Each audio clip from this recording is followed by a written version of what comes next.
everyone, and welcome to this episode of Discovering Laguna Woods. I'm Cyndee Whitney, and today we're going to be celebrating some of our very special village residents, our centenarians. Those are the folks who are 100 plus years of age. We have in our village a project. It's called the Village Centenarian Project. And the team members on that project are taking portraits of our centenarians and conducting brief interviews so that they can create a celebratory event so that we can celebrate these remarkable residents. We're going to have some of those team members on our show today, and they're going to talk about the roles that they play. They're going to preview the project a little bit with us and give us some information as to when we can expect the rollout of this very important project. I really think you're going to enjoy this episode, so please stay with us.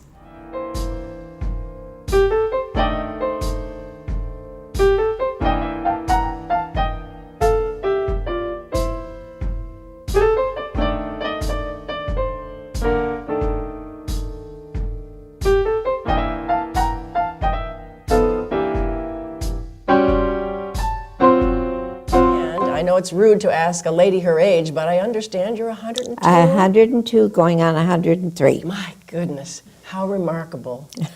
Now, you had a busy life. Tell us a little bit about where you were born and a little bit about your early life. I was born in Toronto, Canada, and right after World War II, I moved to Chicago. My mother's family lived there, and I worked in Chicago for a little bit, and then I moved to California. I had another cousin there, so I was moving around. And while I was there, I worked for Maureen O'Hara. I was her assistant. I worked at her house, and her chauffeur used to pick me up, and I would have dinner with them, and I got to really know Maureen and her husband very, very well.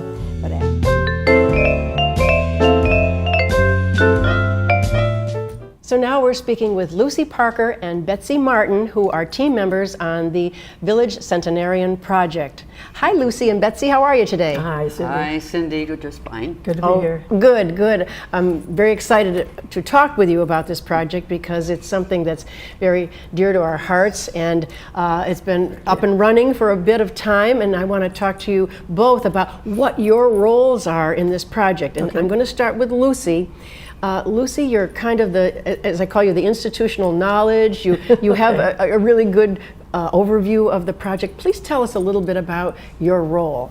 Well, you and I and Mark Rabinowitz, who did the photography for us, yes, are all members of the Thrive Task Force, and that's a group that has been trying to emphasize life here in the village as a thriving enterprise.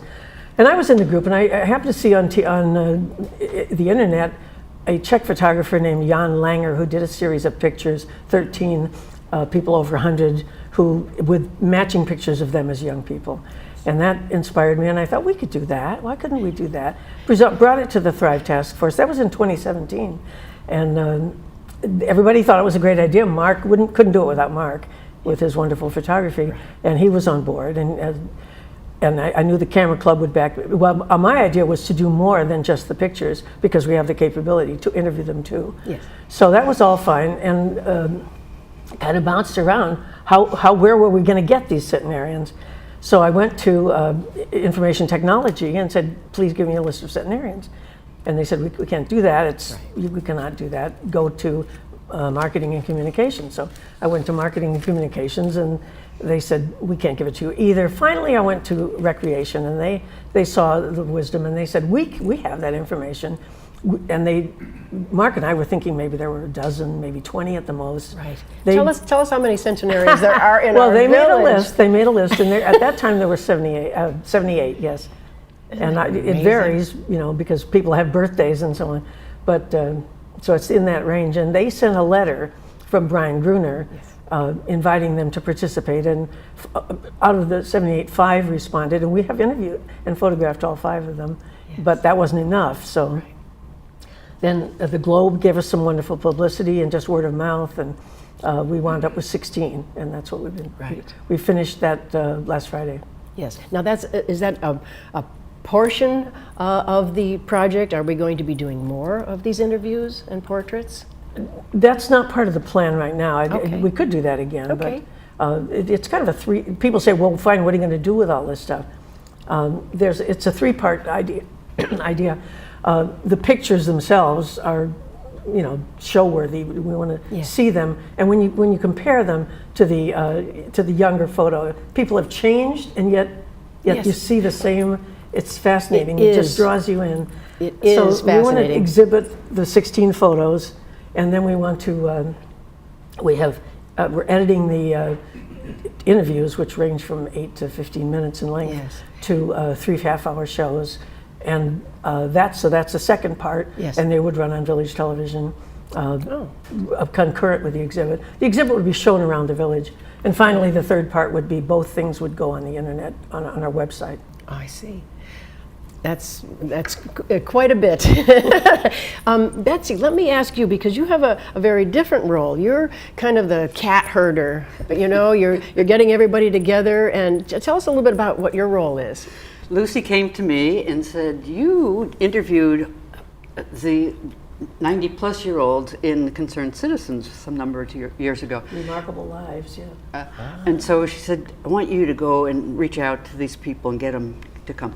Well, it was very interesting. The first person said, well, we finally got in touch. She says, well, I was walking the dog and with her walker, and she's 100 years old, lives alone. I said, wow, that's pretty cool. Another woman said, yeah, I read 5 books a week. I go to the library, and she takes her walker with her caregiver. And then there are people with no caregivers. They get around, a little help with their shopping. One of them still is active in Concerned Citizens. Just incredible energy. And I mean, for 100-year-olds, I was just amazed and impressed with the energy and their willingness to participate. So how is it that you get us all together? Now, I know that you get some of these folks over to the Video Club studio where we shoot the videos of them and the interviews that we conduct, and sometimes you've brought us all over to their home. How are you doing this? Yes, well, most of them came to our studio, usually with their caregiver, or I would pick them up and bring them over. Then there was one person who wanted us to go to their home, could only do it at 2 o'clock or between 2 and 4. And we brought all of our stuff over there, lights and cameras, everything, and we had action. This woman was amazing. She was in the mall the previous day with her walker. 106. I know, and that was a lot of equipment and a lot of people in her living room, and I think she did really well with all of that activity going on. And I stayed out of the equipment part of it and stayed with her and the caregiver, kind of as the maybe a calming presence, I hope. Right. Well, and that is definitely your role, as a calming presence, because we need that sometimes with all this activity going on. Well, the two of you are so amazing in this project, so pivotal in this project. I can't thank you enough for coming in and helping us to understand what everyone's role is and what the project is and how it's shaping up and what we can look forward to. I think there's going to be a rollout maybe a partial rollout July 4th. We're looking to make an announcement and have the pictures on view at the July 4th event. Love it. But we are not sure exactly when the programs will be on television, whether it'll be July or August. So we need to stay tuned. We will definitely hope they stay tuned. Thank you so much, and we'll be talking to you soon about this wonderful project. Thank you. Thanks for joining us today. Thank you. And we'll be right back with Mark Rabinowitz. Stay tuned. David's in jail? Where? Here in San Antonio, ma'am. I'm David's lawyer, and I'm trying to get him out of jail. Well, what do you need me to do? Why, $700, or better yet, send me a credit card number and I'll get him out of jail immediately. When in doubt, hang up. Scammers will find family facts for an emotional effect. Oh, can I talk to him? I'm sorry, ma'am. He's in jail. If you want to get him out, you got to get me $700 immediately. If at all in doubt, hang up. It could save you from financial ruin. Well, yes, I was a Navy nurse stationed in Great Lakes at first. That's where they indoctrinated you. and then transferred to Corona, California. That's how I got acquainted with California. Fell in love with California. You did. Because of the weather. And this is where I met my husband, actually at the Biltmore Hotel on a weekend leave in the rendezvous room, which I hate to say no longer exists because we went looking for it 25 years later. Did you? You were going to have an anniversary there? Yeah, we were going to have another anniversary. And he says, well, where is it? And then I says, I don't know. I've only worked here 10 years. It must have been gone long before that. Long gone. So we're back and we're speaking with Mark Rabinowitz now, and Mark is the photographer for the Village Centenarian program. So Mark, tell us a little bit about what you do. What does it mean that you're the photographer for this project? Well, unlike the video folks, I use a still camera. And I'm taking, in essence, portraits of people. Yes. Trying to mimic the portraits from when they were younger. So we have a like pose and I was going to say a like look, but that's impossible. So when you mean the younger pose, they come to this video shoot or this portrait shoot with what do they come with? They come with a photograph of themselves when they were younger. Most of the folks have brought photographs mid-20s, roughly. One fellow brought one when he was 5. And he was the oldest of our centenarians. Yes. So the photograph was 105 years old. Yes. Which was, to my mind, quite something. And I've seen those side by side, and you know what? You can still see his features, and there's 106 years difference between the two photos. That's the magic. We all feel this, Cyndee. Yeah. It's the magic of what we're doing here. Yes. Is bringing the old and the new and wondering what happened in between here and here. So as a creative person, you walk into this photo shoot. Yeah. What process do you use mentally? Well, the first time I did this, I thought, oh, holy cow, what am I going to do? And then my self-training over at the theater, because I photograph all the theater group stuff, the headshots, portraits. Okay, very comfortable now. And I started to, it's very different posing somebody who's 70 versus somebody who's 100 plus. Yes. Because they can't always hear us and they're someplace else sometimes. But we got it done. And it's just a matter of my refining my process as I went, and it didn't take long to get done. And I've seen many of the photos that you've taken, and I look at them and I wonder, how did you manage to get that person looking in the same place in that second photo that we take to match that first photo? And how do you get this sort of frame of mind that they're in? I mean, some of them are in their wedding photos in the original photo, some of them are in their graduation, military photos. And you still manage to get them in sort of that same mindset. It's just like photographing little children, you know, when somebody stands behind you and they go, wee! Well, we're not doing that. Same process. Right. A little updated. Well, much updated, but yes. Yes. You just had to get them looking in the direction that I wanted them to look, and we were fortunate that we were able to most of the time. I know, and I think you use a different process every single time, because I watch you. It's really spectacular to see this happen, because that's pivotal to the whole project, is to have these these photos that are compared one to the other. And so to see that and for you to master that is really something to see. It's something that people who are coming to see the display can study. Yes. Yes. They can stand there and just study old and new.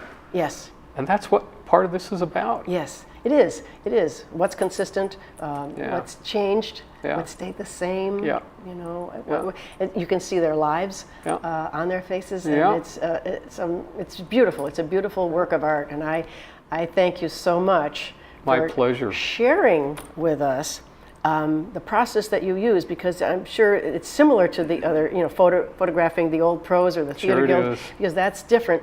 this is something that is unique, and you're kind of forging this type of photography out there for others to learn from. So congratulations in your work. It's really spectacular. Thank you. And we thank you for being our wonderful photographer in the village, Mark. You're going to make me blush. That's okay. We'll adjust the camera. Oh, good.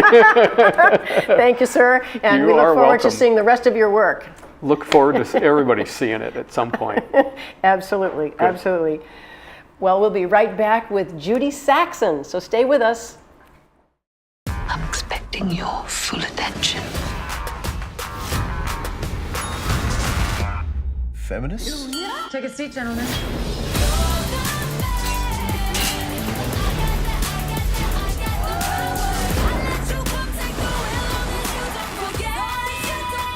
If you get in my way, they're gonna be planning your funeral. Got the power.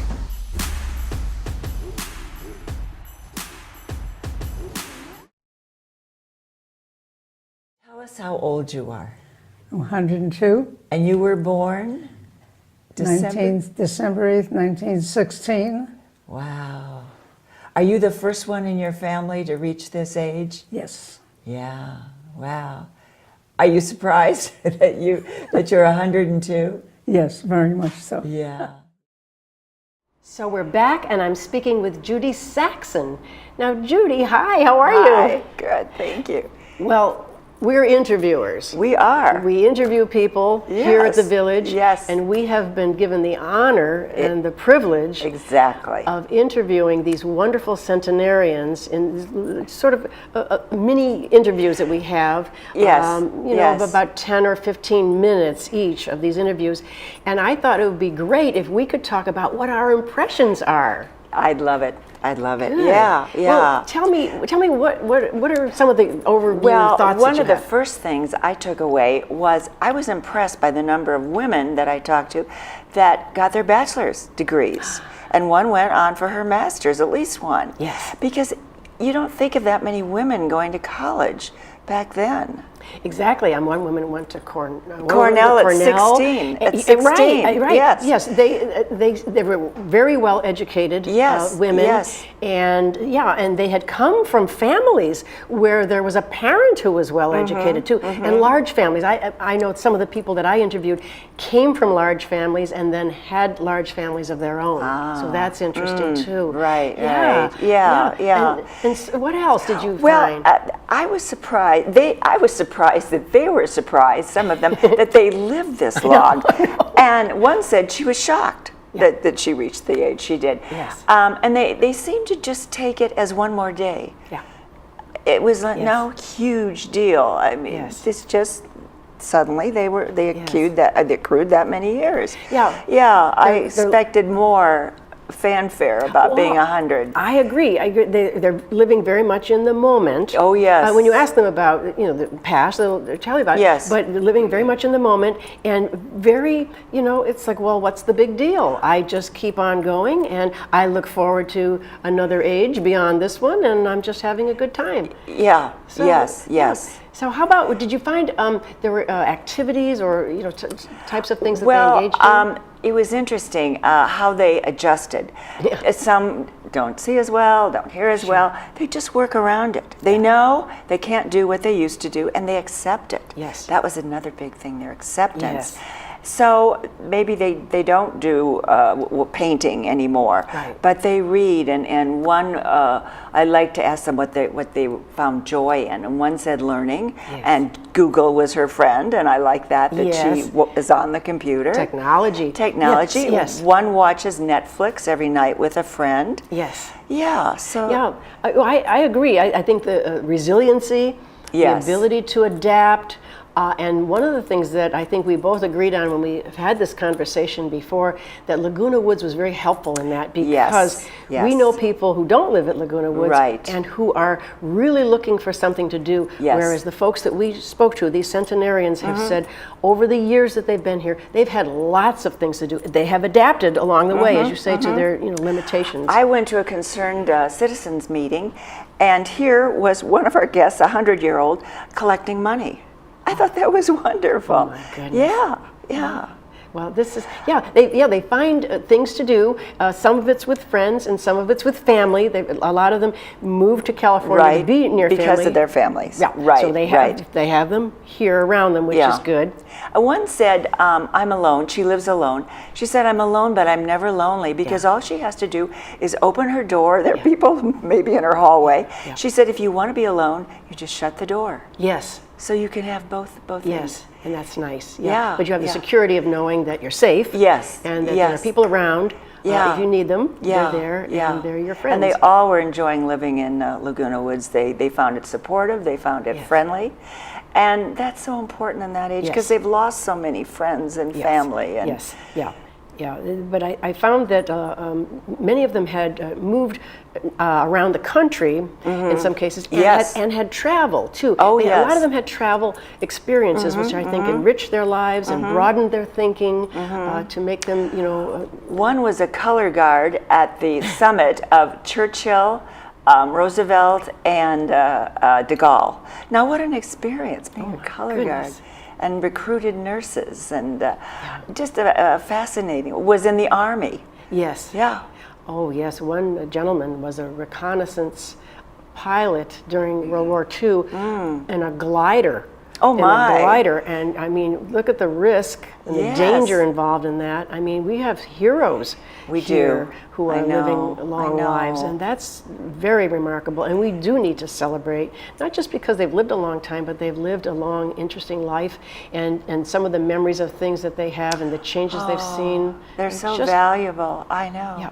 Such stories to share. Yes. We were privileged to be a part of this, weren't we? Yes, we are, and I know that it changes me. I don't know if you have the same reaction, Judy, but when I come home after one of these interviews, I'm changed a little bit.